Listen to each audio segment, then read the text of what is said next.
Xotin qizlar bo'ldi, ishingni ko'rmay qolganman. Aydagidagi yigitlar tashqqa yig'ilib qo'yib, yig'ira o'yinlarni aydaganamiz, sizlarga saytolishganlar deyiladi.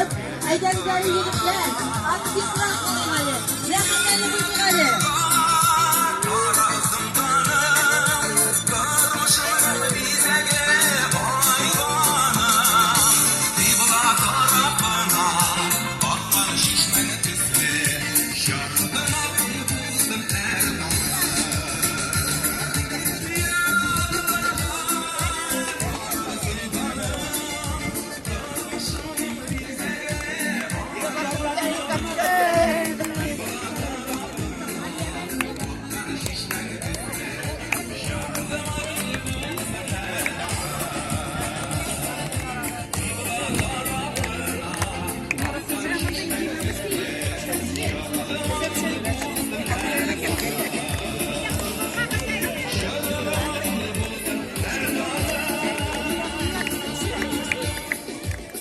Büyük rahmet.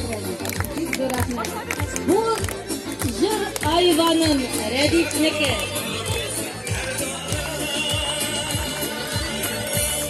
Türkleri Redif İsmagilov'niki. Kiye Nazir Bakreddinov yazgan.